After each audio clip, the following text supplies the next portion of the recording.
Shit Sandwich Monday.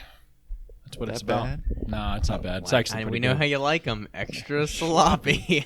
Peanut butter on both sides? Both sides. Oh, for sure. Yeah. Yeah, you And smear the shit on one side. Both sides of the bread. Yeah, leave the crust. Give me, actually, it's the slices or the end pieces. Oh, yeah. Oh, even worse, yeah. The bookends. The bookends. You know what? I might have mentioned this a while back. I heard it and it made me laugh. Some guy did like a TikTok, and he was like, what do you call the end pieces of the bread? What do y'all call them? Isn't it called like the heel or something? The heel. I've heard many I just call names. them end piece. End piece. I call it the foot, the heel. But he says you call it the hoe because everybody's touched it, but nobody wants it. Just throw it back in the bag. Nobody wants it. Yeah. Everybody's touched it, but nobody wants it. My youth pastor said once, and this is a quote from my youth pastor. This is not a quote from the All or Shit. Nothing show, but he said, Drop it. fat chicks are like mopeds. Fun to ride, but you don't want your friends to know you're That's riding my kind of them. pastor. Pastor of disaster. He only lasted about a year, and then he was out. Was that Yeah. a Gayton? Yeah. I feel like I remember. Yeah. I don't remember who, but I remember a quick, in and out kind I of. like that guy. Yeah. Yeah. He gets down. So This what's is up? Still carbonated from Thursday. Well, Rays would do that. Yeah, Rays would. They would do that. They have the I technology. got some more drinks coming. What do you got? Didn't do any Rays, but did some bucked up. Adrenaline. I did, yeah. I don't know how people drink that shit. I see it on their story, and I'm like, do I tell them? Yeah, do I tell them their guts are gonna explode? But get some bucked up, some 3D, because I know you and me get down with them. Yeah, fuck with everyone 3D. else will too. And some more protein drinks because we were running a little bit low. Turn my phone down. But yeah. Protein. like the So lean like body Premier shits, or yeah. whatever. Gotcha. Yeah. Yeah, dude. It's Monday, y'all. It's the All or Nothing show. Name's Austin. If y'all already don't know, If you don't know, now you know. now you know. 316. Brock Griffin. The usuals. The crowd. The in crowd, actually. The boys. Yep. And I hope it's been a good weekend for y'all. My weekend was pretty good, besides Saturday being rainy. Yeah, we were talking about it a little bit. I didn't really do shit. I did watch the fight Saturday, so it was a good, like, a little relaxation. That's a given. But, yeah, it is a given. But lifted, ran a little bit. Surprisingly, it didn't rain during my run. Yeah. But pretty chill. Good. Yeah. What I you was did a talking little to him something, about right? his weekend, yeah. Yeah, Watermelon. went to the Watermelon Festival. That was pretty good. Good walk around. I always like to go. I used to like to go to a lot of the food festivals around Richmond. Like, there's a pumpkin one, there's a bacon one called like Broad Appetit that like all the restaurants will kind of have like a signature dish. You can get like something for $8, $10, something Yeah. like that. I'm trying to think if there's other ones When's I've the been pumpkin to. one? Usually it's November. like maybe gonna like say yes, late September, early Because October. I like pumpkin think. things. You have to let me know. The time that I went, it was down Broad Street or Boulevard in Scott's Addition, I think. That I'm trying to remember. There's like some good like pumpkin tacos or other things like that. But I'm already starting to see pumpkin I'm excited for the fall. English man. muffins. I like the fall time a lot. You almost see pumpkin shit is just about to turn year round. Like pumpkin Yeah. spice, like anything. It's I don't about to think be a it year will. round thing. Not fully, because it's like there's some things they say like peppermint isn't sold in the summer. You know, peppermint bark, all that shit's sold in the winter. You know. I feel So I like it's think a so. yearly thing though, where you notice that the stores have like a turn of the season before Yeah. they should, and I feel like every year I'm just like, can you believe it's August? And they've got when the I worked at Halloween stuff Wegmans, out. they told us, you know, like, hey, like around this time we're transitioning to this or this. These things are gonna come in. So they got the shit all planned out, obviously. But yeah. I mean, I'm sure it helps because they're able to sell an extra 2 months worth of shit ahead of time. But like, I remember back in my day, like I'm old, but like it wasn't until on the dot they would start selling shit. Like Black Friday was Black Friday. It wasn't the week before, or 2 weeks leading up, or the month yeah. now. If anyone's Or Christmas unemployed, music. look out for the Halloween spirit stores. You know, you can get a quick buck there. Yeah.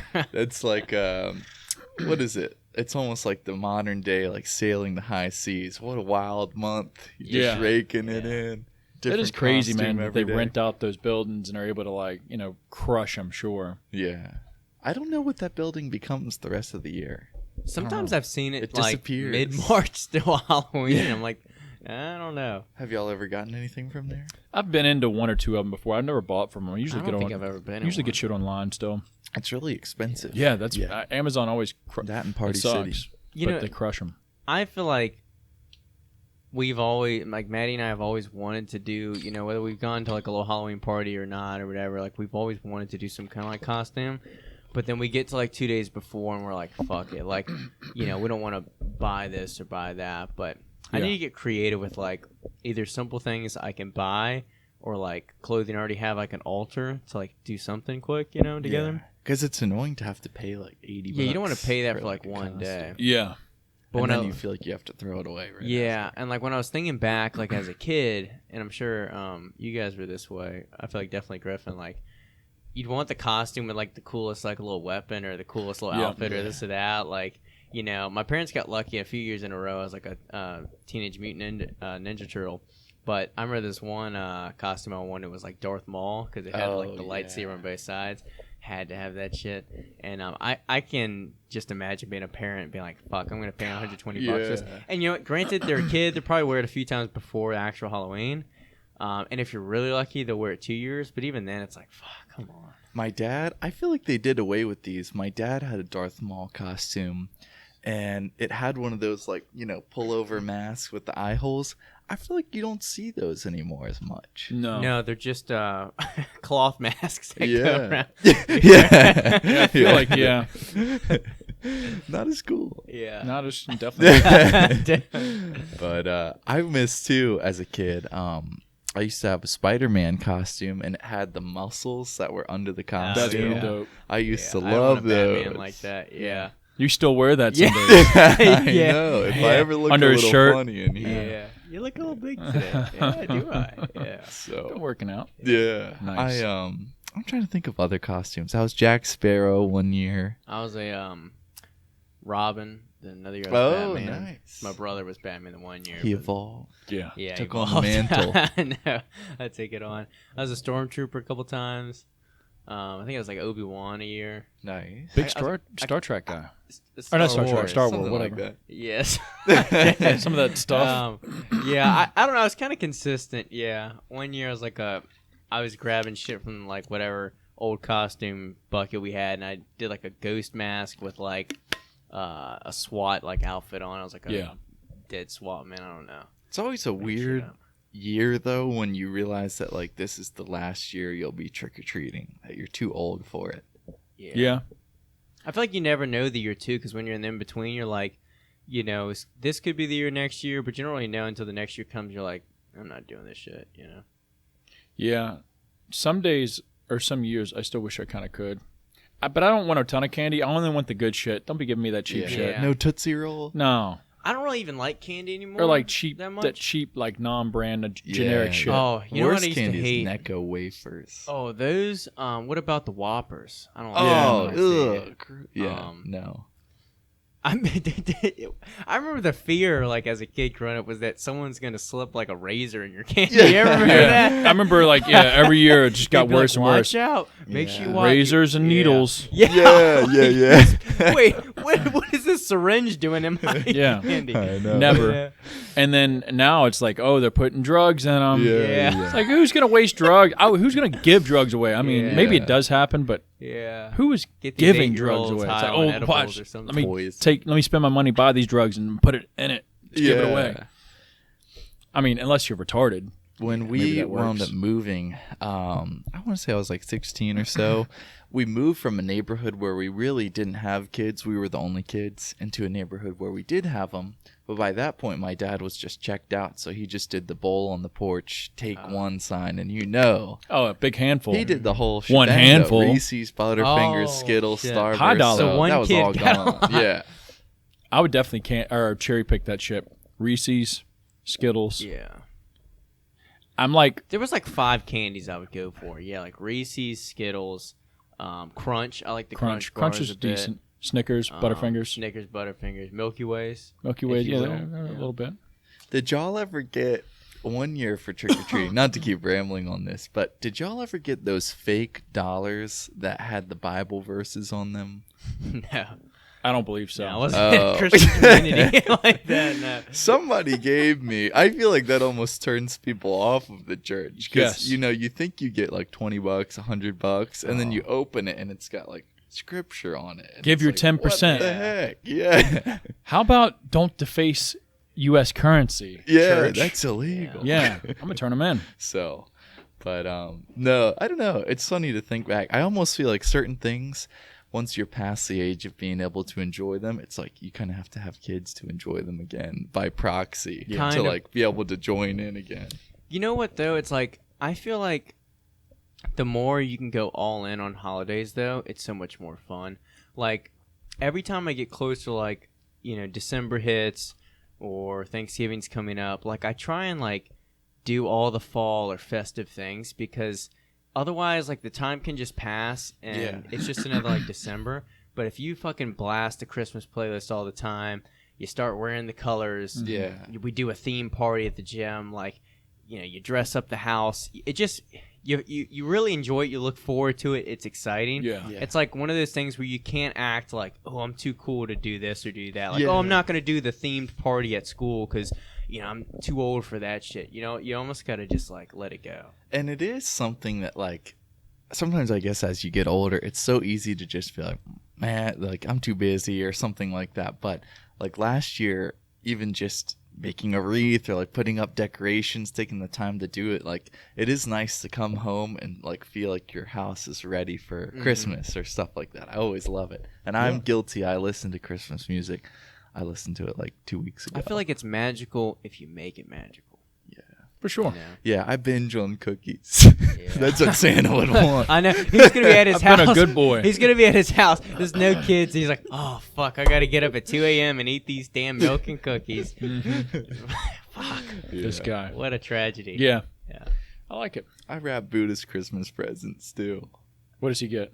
Usually a new bone, some Nice. new That toys. boy. Yeah. And then I Treats. unwrap them for him too. Yeah. So Dobie it's a got little fucking, thing. he got everything last year. Everything you ever wanted. Just all kinds of bones and treats and toys and this and that. But he'd rather want your shoes and hats. Yeah. Or the wrapping paper. There, I told y'all when we went for our anniversary, like the beach, we got him this cool little, it was like a soda can, except it was a play on Fanta. It was called Fago. Pant. No. Oh. It's called Panta, like panting. Yeah. And loud squeaker, squishy, and motherfucker was like $16. Dang. But I was like, you know what? He'll love the toy. It's funny. Why not, right? So we get it. He fucking loves it. He's going Good. nuts about it. And within like 2 minutes, Squeaker's gone. So I'm like, okay. But I was like, I don't care if it squeaks anymore. It's not a big deal. Yeah. He'll still love the toy. But then 2 more minutes later, so we're talking like 5 minutes of him having the toy, he's already ripped a piece. Like it's like a silicone type material. So I thought he couldn't rip it, but somehow he ripped it. So I was like, well, fuck. Now we gotta throw it away because you can't eat that shit. No. But I was like, damn, that was a quick 16 $16. bucks. Yeah, Burnt. I know that's a dog for you, but Now you just got to give him a piece of wood.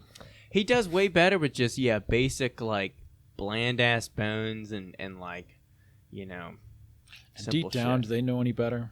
Nope. We had I to get him a guess- chain leash so he wouldn't stop ripping leashes. Imagine that too. Just wake up, eat, just get maximum joy out of chewing a bone, laying in the sun. And chill. Yeah, because my It's cats, doing sprints. I feel like they don't know any difference between a $30 toy No. or a milk tab or like a string that's on the floor. They'd rather want that shit. Mhm.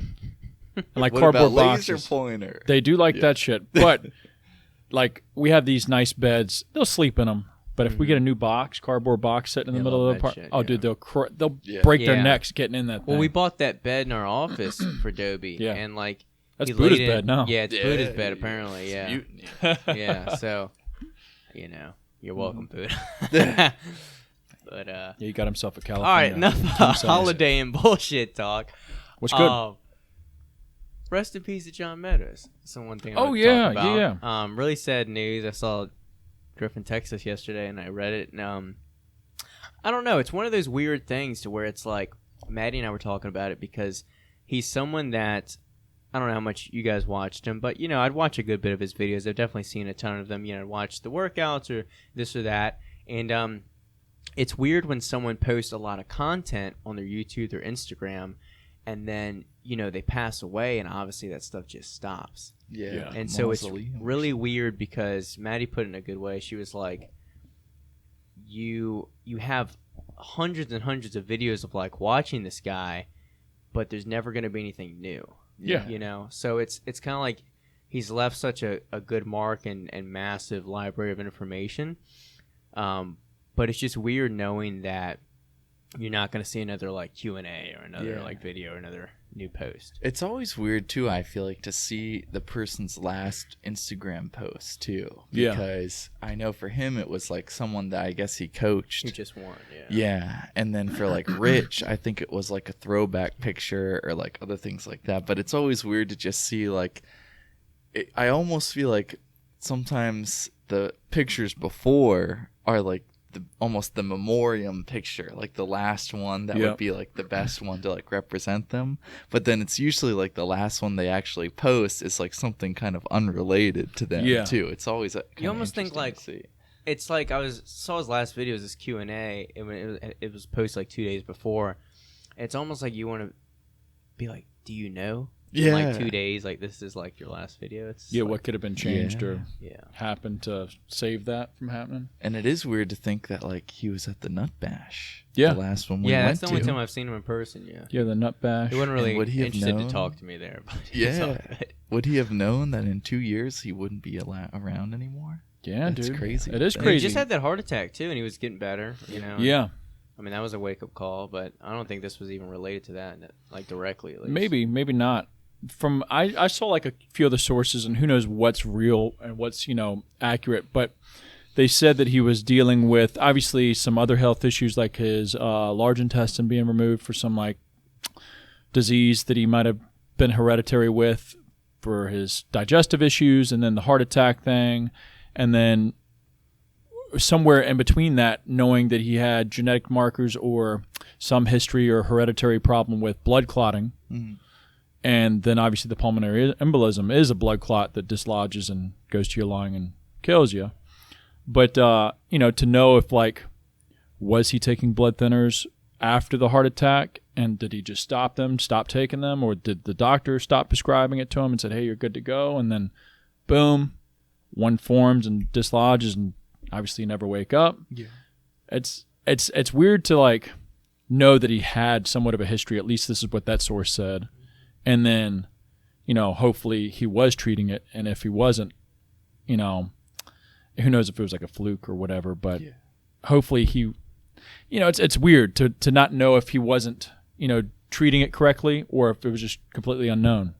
Because who knows what his history was. Like, did he know he had a clot and he just hadn't told anybody and it just dislodged? I feel like, though, I don't really know him to the extent that Brock probably watched his content, but I feel like at least listening to him speak at the Nut Bash or like other podcasts I've heard him on, he seems to be pretty big into like the knowledge of recovery or like taking care of himself as much as like the hard training and stuff too. So I feel like he at least like if he had something that was going on, I don't know if he would have like, knowingly not taking care of it. Himself. Yeah, he seemed like a humble, knowledgeable guy that was just doing I don't know what he can. I mean, I feel like he took a good route recovering from the heart attack. So I don't know, but it was pretty sad to see. But it's one of those things where like, I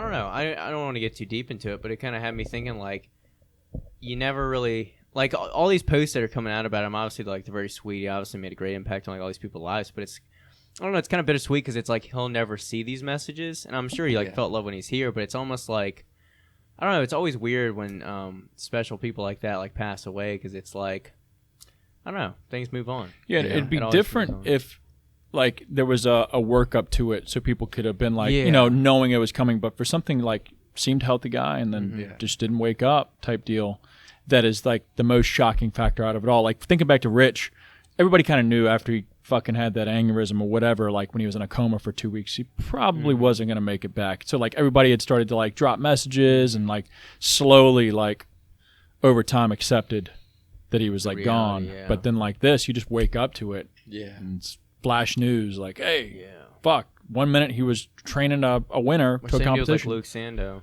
Yeah. Oh, Same thing with that. I Yeah. forgot about that. Yeah. Same thing with that guy. I wonder sometimes, like, it always is people that I feel like you either they've done so much in their life or like they have such a promising future that like they pass away. And I wonder sometimes, like, is that just, notable people that we realize? Like, it is weird to just think about, out of all the people in the industry, why does it seem to be like the bigger, more notable names like a Dallas, like a Luke Sando, like a like Rich or John Meadows or other people like that it's never like, some person that you kind of know of partially that's like been in it for a long time. It's always like some of the more like iconic people, it seems, or like the people that have the most promising future ahead of them. I always wonder, like, I don't know, is that just like due to the nature of like what made them great almost, like that took them at the same time, or is it just, I don't know, it's hard to articulate. Don't mean to ramble too No, much, I get it. And I think this, it sucks that it definitely sucks that it happened. It's unfortunate that, like, he at least didn't have a heads up to try and, like, correct it or figure something out. But, I feel like things like this happen way more than everybody thinks. That's what I was to, like, say. average Joes. Like, I'm sure there's thousands of people a month or a year that. There's, like, what, like 1,000, like, car wreck deaths, like, a day or something like that. And I think about this all the time. Like, every time I'm driving, I'm like, fucking this could be the day or this could be the moment. So that's why I'm always like, I can only control my vehicle, but who the fuck knows whatever someone else is doing. That's why anytime I see a car acting funny or someone speeding, I'm just like, I just get out the way. Because I'm like, can't take any chance. Like, because it could be a simple wreck. It could be nothing, or it could be the end, And so it's like, I don't know, these wrecks happen all the time. Like you said, to us, we don't notice it, but I'm sure, how many people have a pulmonary embolism or a clot or this or that all the time and just don't wake up, or have this car wreck and they never wake up or whatever's going on, or, you do wake up, but you're paralyzed. Like, things can happen so fast. And so that's why I do just try and keep in perspective, like just trying to make the most of every day, because you never know, as something simple but serious of like having a blood clot and you can't train for a while, and you realize how blessed you are to train, or something, fatal. It does put it in perspective, like how quickly things can come and go and be taken away. Yeah, it definitely gave me some perspective, seeing that yesterday. And I've had some just recently myself with coming back to training, feeling, grateful to be training and grateful to be able to keep doing what I'm doing with my body, because there's things, everybody has their own shit, but, I've been through a few things and it's like, man, I'm still able to do what I do. Some days it isn't as comfortable, but, I'm still able to do it, so I'm grateful to be able to do that. But, knowing that what eats me up the most lately, and especially after, John passing away yesterday, is that, for him to, do all that hard work, like probably work his balls off like most other people, but then have it all cut short right there. Like, not to be able to, like, I'm sure he had moments where he could take a step back and look back and be like, damn, I've made it pretty far. But like, to be in the middle of it, he was still grinding. He was still out there, coaching however many competitors, running a supplement company, building something, which fortunately he did build a legacy, but it's like, what else could have been built or like finished, And that makes me think, like, man, I'm only 31. It's like, what if I only had 3 years left in my life? What if I only have 30 years left in my life? Like, I need to start going all in as soon as possible. Yeah. It is really interesting to me, too, to see, because I felt like this when Rich Piana passed away. When I used to go to the Arnold, like, he always had the biggest booth, the biggest line, took up a whole wall against the Arnold. And he had such, like, an interesting, like, team and aesthetic and stuff like that. Would bring in, like, the couch and stuff and, have just his own, you could pick out all of his fans and stuff like that. People would just, like, line up all around to, like, meet him, see him. And I feel like after he passed away, like, technically I think 5% is still around, but it's like, it's not really, a big thing anymore. No. And I wonder sometimes too with like a Granite or something like that, or even if, let's say, like First Form, if Andy Frisella died, like that would probably become like a fraction of what it was. But also I think about, like, man, all the team or the employees or other things like that, like, what happens to them? Do they just kind of go somewhere else? Like it is weird to just think like you finally find your like team of people, your group, and then if you die, like well, that's the tough go thing away. when a brand is so centered around an individual, to where it's like a good reference is like Apple was obviously strongly associated with Steve Jobs, but it wasn't purely Steve Jobs. So that, you know, when he passed away, Tim Cook took over and it still continued to like rise. But yeah, to your point, I think if Andy Frisella passed away, there's still, you know, his brother, there's still so many people around that brand, but there's just no way it would have the same like vision, you know, moving forward, especially if like the main person centered around it is like the visionary and the creative mind behind it. It's hard for it to continue to kind of level up and keep the lead that it has on other brands or the industry, you know. But yeah, to wrap it up, like you just said, I think my biggest like fear, but a good kind of pressure that I keep in my mind is that there's so much I feel like potential and things I want to do that, you know, you're not guaranteed 5, 10, 15 years. And so it's like, you know, you obviously plan for and want those years, but you got to make the most of like each day so that, you know, you don't look back and be like, damn, I didn't get to accomplish this or that. Yeah. I mean, I guess you won't know, but. And it's a tough like thing to think because you hear people saying, oh, it's patience. You got a whole life. You know, things take time. You know, you've got, why are you going so hard? Or vice versa. You got people that are, you know, saying the opposite. But it's like, you know, nothing's guaranteed. So it's hard to find what is important to you in life and what are your goals, aspirations, and figuring out like, all right, do I need to go all in on this right now or should I? You know, I don't know. It's tough balance. And that makes me think about something you were telling me yesterday about the book that you were reading that was kind of talking about, you know, like the Nick Bear situation, going all in. Like, are you really going 100% all in, spending every dollar, every time on it?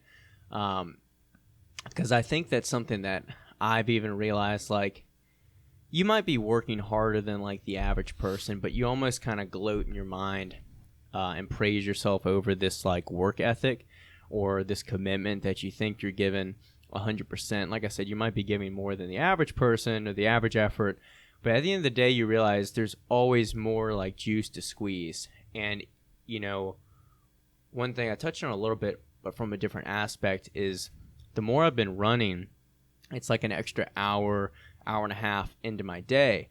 And so it's made things a little bit busier for me, but I've realized where I'm wasting time because now I don't have that time to waste anymore. So, you know, sometimes you can slowly kind of strip away your day the more you add into it and realize you actually do have a lot more time, a lot more productivity that can be had within your day.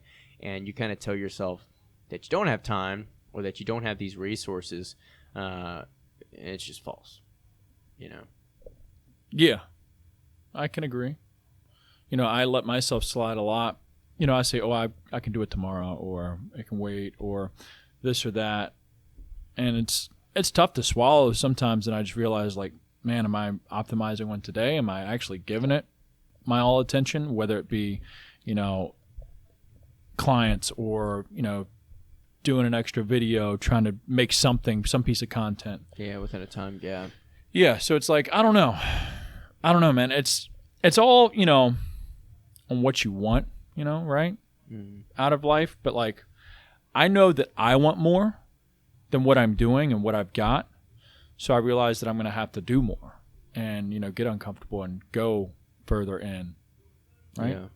What is your perspective, Griffin? Because I know that I feel like you've had a lot of things you've been juggling the past few months, and I feel like you've made good steps to kind of prioritize certain things and trying to handle these different businesses or aspects better. I think it's always a hard juggle because I feel like maybe there are things that are necessary right now, and then there are things that, like, you know, cling to you that you know you want to do long term. And I think that, you know, certain things, just realizing like what is essential right now and what, you know, might be something you come back to in a different chapter of life is a good thing to separate out, because it's almost like I don't know. I hate to just say like jack of all trades, master of none, but like, you know, you really want to just stick with like, okay, what's going to, you know, benefit you right now? What's most important to you right now? What's going to lay the groundwork for the future for a lot of things? And then maybe if there's other things that, you know, aren't just as contingent on time right now that you can maybe study up on in your free time or like return to later down the road, like maybe it's better to kind of keep that on the back burner for now. But I kind of go in and out of that just because I think about that the same way too, of like, you know, if this is something I want to do eventually, why do I keep just putting it off into the future? And why do I keep thinking like, okay, well, eventually this will happen? But I think too, like, I don't know, just for example, like if there's, for me at least, I feel like, okay, well, on one hand, I know that to me, like certain things are kind of a stepping stone into like a greater, you know, way of life, to where like, yeah, training is like job or other things like that, something that like it's not like 100% my passion or like something I want to do, but at the same time recognizing like it's a vessel for something greater, and so like why not just maximize on that as much as you can right now. Like I, as much as I hate to do it, like as much as I want to learn more about like, you know, having a homestead or other things like that, am I really going to get the most benefit like spending all my time, you know, trying to learn this homesteading that might have minimal return, where if I put more time and energy into training and like making a business or something like that, then I can reap the benefits of that and be able to put more time into like what I'm actually passionate about down the line too, to where like I think some things are just more active interests and some things are more passive interests, to where like, you know, I like to play the guitar. It's something that's like interesting to me to learn like music theory or other things like that. But like, should I really be spending 2 hours of the day like messing around on that when I'm not going to become like a famous musician or something like that too? So it's difficult for me because I feel like I don't want to lose sight of my interests for the sake of just making money.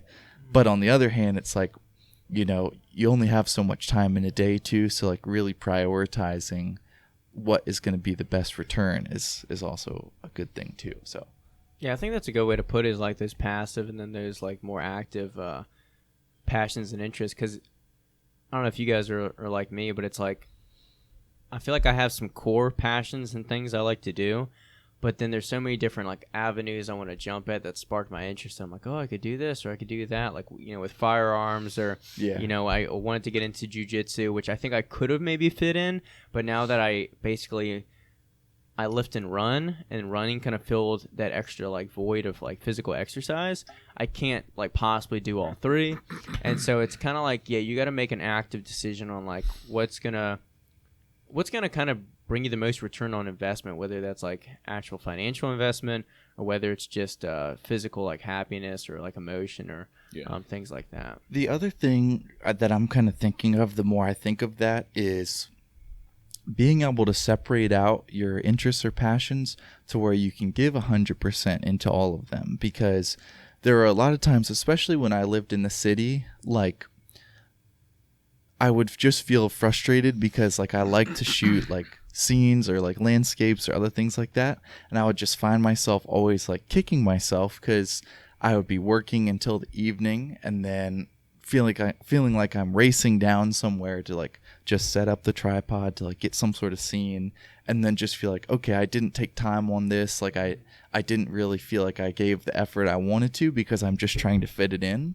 But I almost feel like too, I'm realizing more that like, you know, if I can just put my money away or like work harder or, you know, fit more people into the day or like find other ways of making money, now I can afford to take a trip where like I can just focus on, you know, leisurely, like, you know, going where I want, waking up with the sun, like, you know, going to places that are cooler than just like finding a spot in Richmond to shoot the sunset or something like that, that I almost feel like now I can give 100% into that trip for the things that I want to do too, if that makes sense. Yeah. So I don't know, it's a balancing act, I guess. You kind of go through phases through life, but at least for right now, that's where my mind is at, of like, oh, well, you know, if I can actually like take a trip and be 100% on that trip, like then it's worth it to be 100% like into working when you're back Yeah. home too.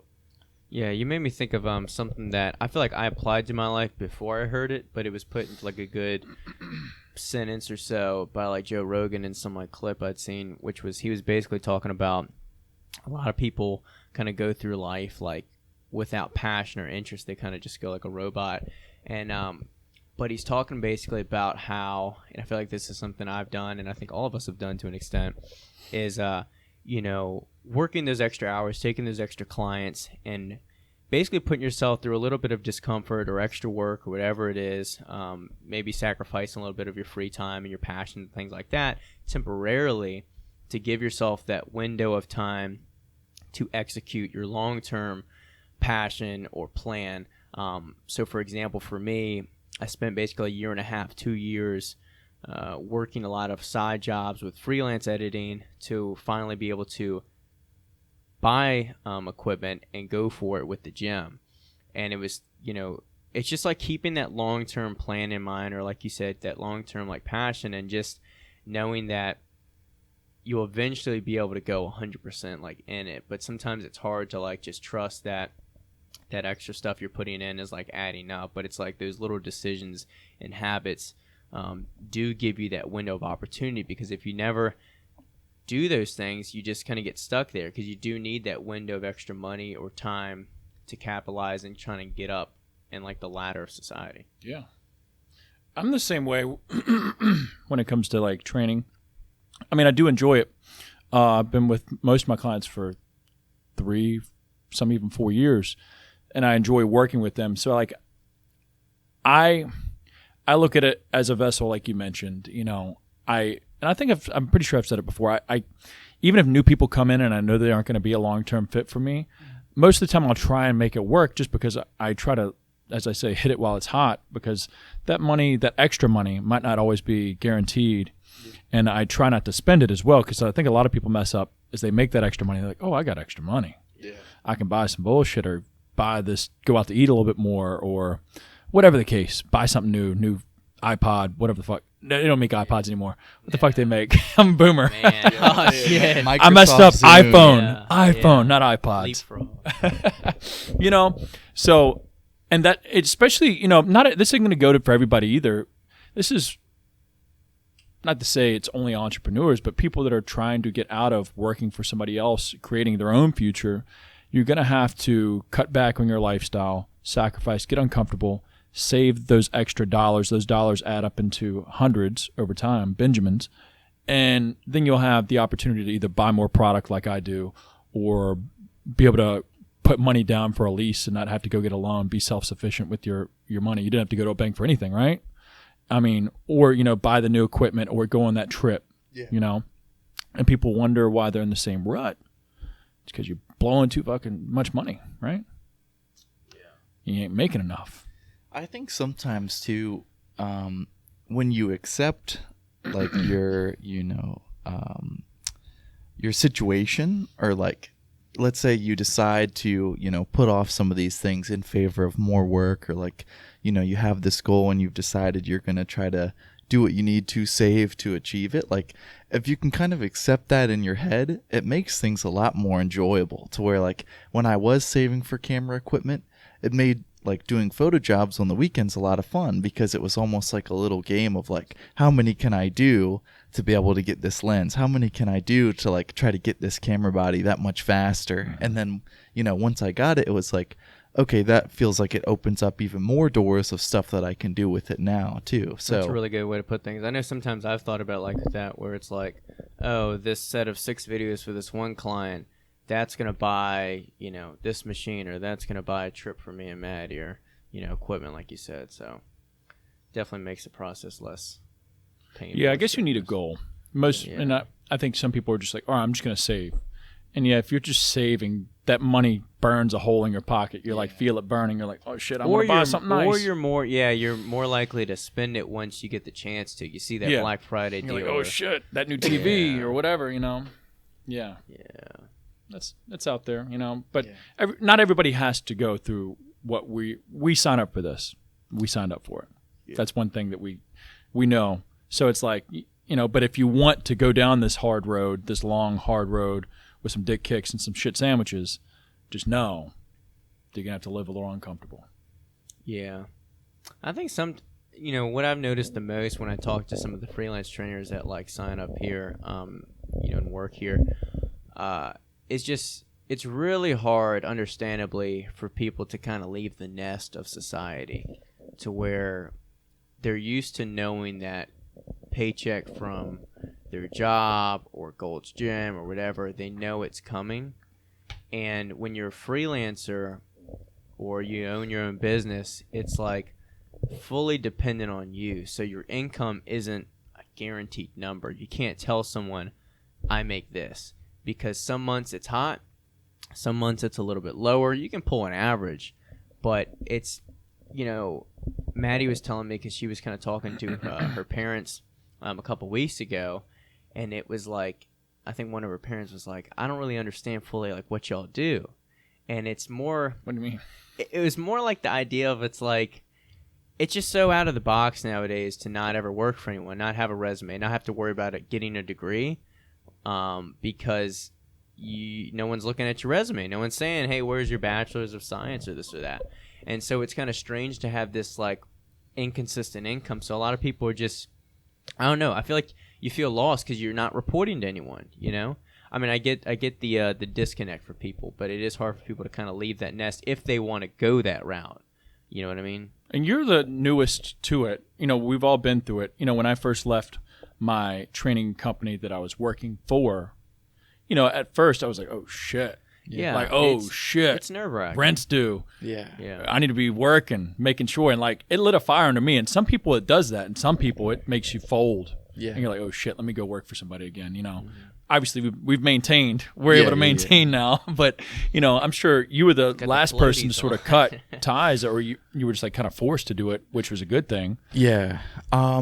It's definitely interesting just because I feel like and I don't know if this is true for everybody, but I do feel like you kind of, when you are employed by someone, when you are kind of doing more of a regular thing, you kind of get, this worldview or this mindset kind of imprinted on you of just like, okay, like I'm, part of this greater thing. Like I show up, I do this, and then I get this in return. That it's a weird feeling to almost feel like you're in charge when you step away.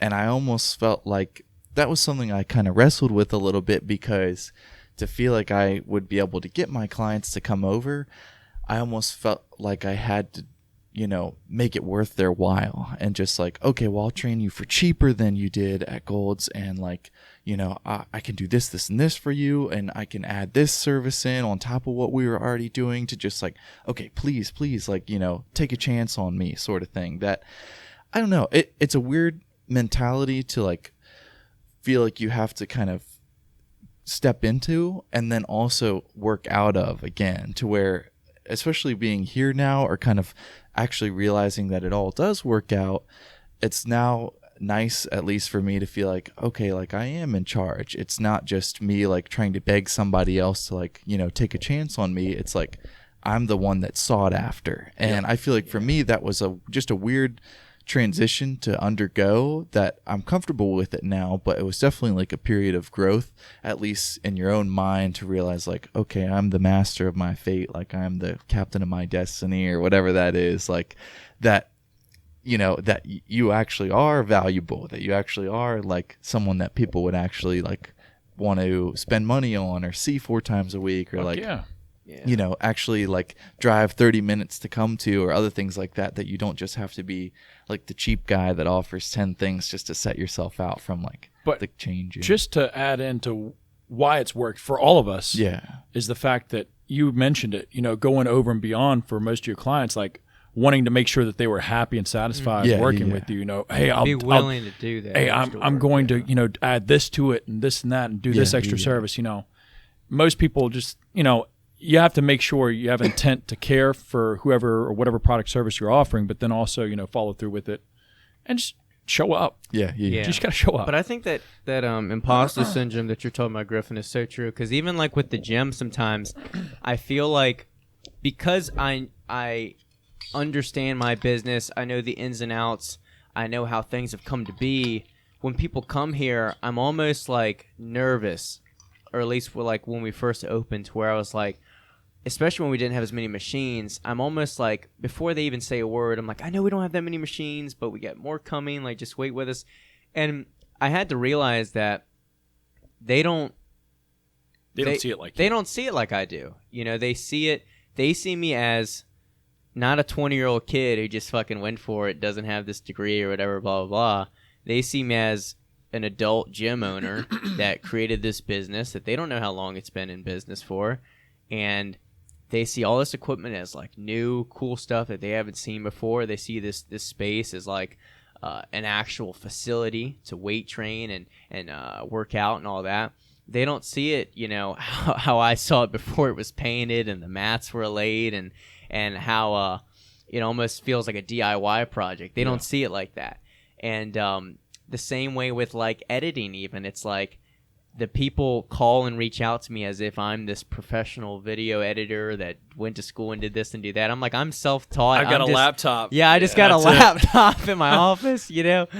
I just wonder, you know, what they think. And I think it's the same way when you personal train. You almost got to, whether you have the confidence or not, you have to project yourself that's like, I do deserve like $40 an hour. I do deserve this, or this is a kick-ass gym. And not because it's not, or not because that's not true, but you have to like really believe and stand behind the value. You know, when you sell your pre-workout, you're not like, hey, we only got, you know, a 288 unit order. I know we're a smaller gym. Yeah. You have to be like, no, this is a premium product. This is the best product like on the market. And I believe that and stand behind that. We make great products here. We're continuing to like level up. You kind of have to believe that. You can't just say, oh, we're just, you know, some little local brand. We're trying. Like, yeah, we're trying. We're just doing our best. No, you have to be like, we're an up and coming brand that's crushing it. You know, and I think the more you project that, the more people believe it, even if you don't truly believe it. It's a little bit fake it till you make it. It's not really faking it though. It's just believing and having that confidence behind yourself. I think there's a lot of power in, not in the way that most people put it on their Instagram, the whole like manifesting thing. But I do have a strong sense of like self-belief and confidence in myself that I think has lended to a lot of progress in my life. And I think it's essentially, the premise is put all you can into what you do and continue to work hard at what's in front of you now. And you never know the opportunities that may come up later. But when they do come up, or if they do come up, you're ready to capitalize on them. You know, whether it's a brand reaching out or a business proposition, if you're not kind of believing that you're ready for that before the opportunity ever arises, you won't be able to, you know, go for that. Or that brand won't see your long-term plan or where you could be, you know? Yeah. If that makes sense. I mentioned that on my YouTube video recently. Kind of same subject, is like how things stole it from you. He did. But everything branches off. If you think about it, everything at least interactions and connections, like opportunities per se, they branch off. Like you showing up for something that might not bring a return, or you taking a job offer that, or a project or a video editing thing that might not have a huge return at first, but as long as you do a good job, you make that network, that connection, and that relationship, they might talk to somebody else that's like, oh, damn, I'm in the market for that or this. Who's your guy? Or where's the gym? You know, what's the product? What's the pre-workout? You know, it's whatever.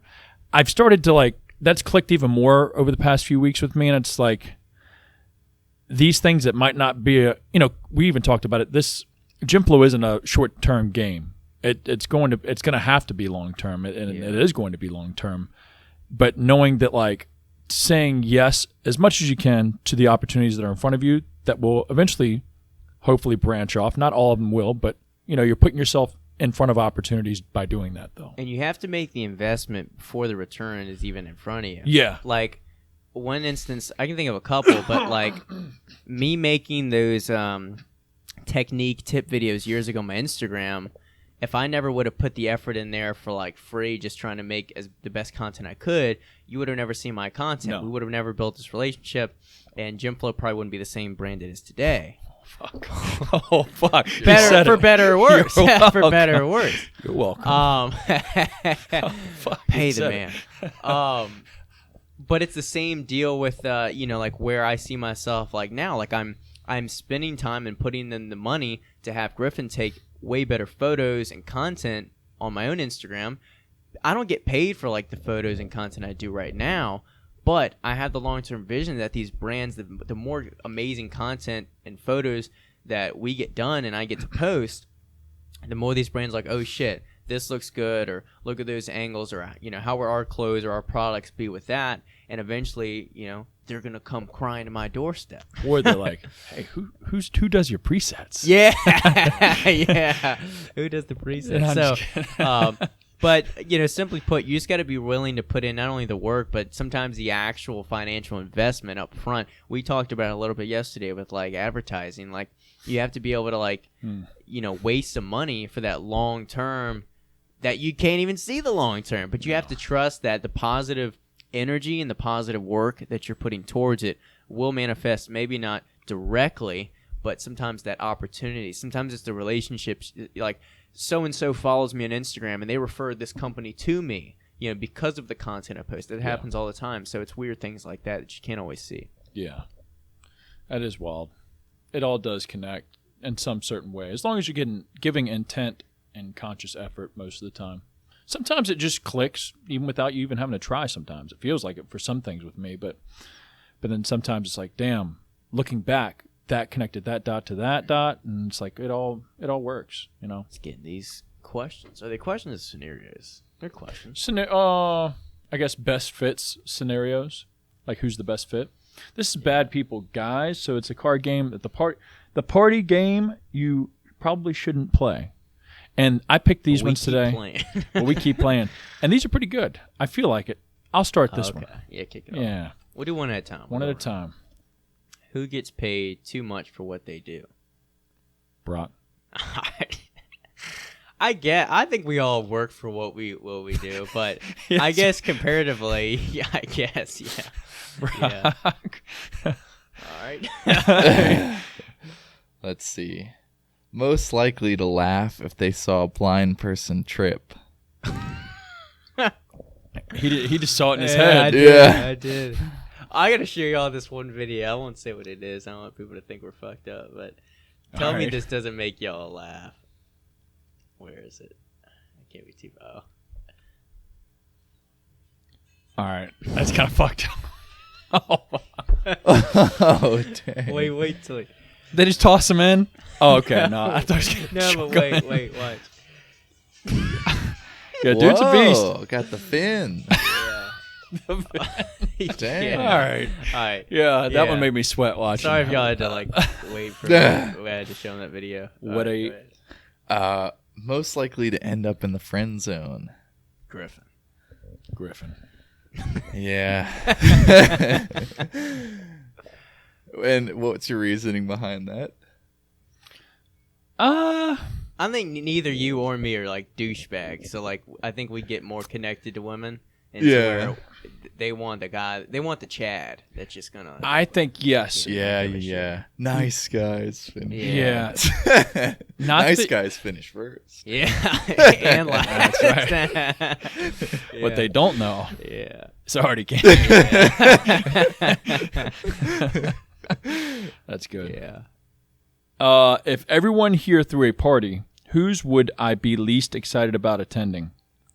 Probably Fuck. Brock's. Yeah. Really? Yeah. We're having a running party, Yeah. guys. Yeah. And I ordered 5 miles. Let's go. I ordered the value pack for Yeah. snacks. Yeah. Dude, Yeah. I'd be cheap Would you as like some shit. original Lay's? Look, all you have to worry about, or you don't have to worry about me throwing a party because I don't want to entertain people. Oh, yeah. So. Oh, party? No, Yeah. not in my house. No. No. We got soda. We got soft drinks. Yeah, in the fridge. Soft drink. Yeah. Dollar a can, by the Yeah, way. club I'm gonna soda. you got a Club card on soda. file? Yeah. Put a card on file. Yeah. We'll do that for you. Who has the largest porn collection? I don't think any of us have a Well, collection. I feel like reference database, bruh. Check the But- history. I feel like Austin's probably got one or two, like maybe DVDs. Old schools? Yeah, No. with the boo, boo, boo, boo, boo, kind of like music in the background. I I forgot. don't download They have Somebody, Bush. no. But when me and Jake used to live together, somebody gifted, it was like a gag gift or something. Somebody gifted or gave him some type of DVD, or I guess maybe us because we were living together. I don't know. But I think it was called, I don't know if it was Big Black Dicks or Big Black something. It was fucking horrible Dude, I DVD. used Sarah got a hold of that. Yeah. I haven't seen it since. Yeah. Yeah. Sometimes the names of these like films that like you can rent on like TV or Yeah. something, it's like Oh, yeah. the weirdest shit, and the descriptions are great. It's like two black men stuff their massive poles inside a girl's box, and it's Yeah. like, what are That we gets me talking going. about It's here, always you know? funny, I feel like, when you're at a hotel or something like that, you're skimming through channels Oh, and then yeah. you see like Yeah. But who watches porn on TV? Especially They when, should be arrested like yeah. immediately. Like, Well, they gotta hey, be the if you, weirdest people. yeah, I was about to say, if you fall for it, you do need to get arrested. But the thing is, I mean, if you got Wi-Fi, you got unlimited. Or who pays for like a membership on these websites? Oh yeah, Yeah, they're Honestly, suckers. even like a free like membership, like why? Why even? You don't need that. I get exclusive content. Me and the other 20,000 people. Yeah, yeah. yeah. Other But 20,000. hey, we dudes. know Ryan has the OnlyFans, so fuck. I'm sure he's got probably paid accounts. Hey, Yeah, it he's says- got to support local. I feel like if Portland. you have a paid account, you like have too much time to do it. You know what I mean? Because if you have a paid account, you better be taking advantage of the content you're getting. So you probably got the shit scheduled out. You're like, all right, Wednesday, I'm watching this, or I got to TiVo that, or I got to record, save that. Well, yeah, I we guess gotta so. get home. Lemon stealing whores is on. Got an Yeah. appointment. Yeah, you know what I mean? Got to run home. Yeah. Damn. Got a hot date. Yeah. I almost wish like you could see if someone has a paid account. So like they coming in for membership, and it's like a little like notification maybe above them, Yeah. and I'm like, all right, you gotta head out. Like I didn't know It's you were kinda weird, weird man. like that. Yeah. Almost like Snapchat, like where it lets you know who you're sending the most Yeah, to. yeah. I Yeah. feel like there's something you should know if like someone's got something like that. Yeah. Like the pornometer. It's just Yeah. like. Or if this girl has like an OnlyFans, she'd be Yeah. like, oh, Which, what do you're y'all paying for your meal. what do y'all think the ratio is on that? Like, how many girls that we know personally or that are local probably have it nonchalant? How many? I mean, do you think it's high? No, No. I hope would hope not. not. Yeah, I hope Yeah. not. I'd guess. We gotta maybe get of, like, we gotta get a girl in on this. We gotta bring a girl in and the ask. community we know, maybe like 5 within like the fitness of like Rich. I'd hope it's not more than that. Yeah, because you feel like it would get around. Because once one person knew, Yeah. it would spread. Yeah. I mean, I don't know one off the top of my head. I know they exist. We'll We'd have to ask go on Ryan. OnlyFans, location search Richmond, Virginia, and then just scroll through. Who do we recognize? Do they have a location? That'd be search? pretty dope. Maybe. It'd ping, Yeah. ping, 30 feet next to you. Oh, Maddie. front room. Yeah. Oh shit. And then Brock will run Yeah. out like the guys on Maury. Yeah. We'll get the cameraman to follow him. It is, in fact, your Oh, girlfriend. man. Yeah, Adobe's in the background. Oh, man. Not Doughboy. Yeah. Damn. That reminds me of that song Pina Coladas or whatever that song is, where he's like trying to leave his wife. He puts out an ad in the Oh, yeah. paper, Yeah. and then she answers it, and they meet each other at the bar. Like if Brock had paid for an OnlyFans, Yeah. he's like, "Oh yeah, she's hot," and then finds out it's Smoking. Maddie Yeah. who has an OnlyFans. Man.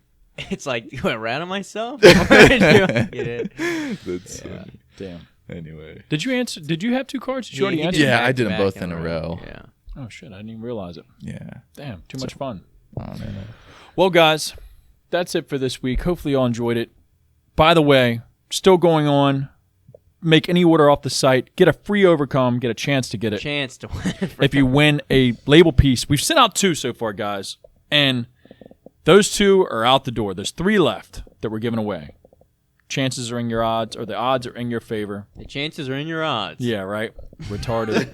The odds are in your favor if you order now up until launch. Get a chance to win one. Post it and tag us. And I think that's it for updates on like housekeeping and whatnot, right? Deuces. All right. We're out of here. See y'all next week.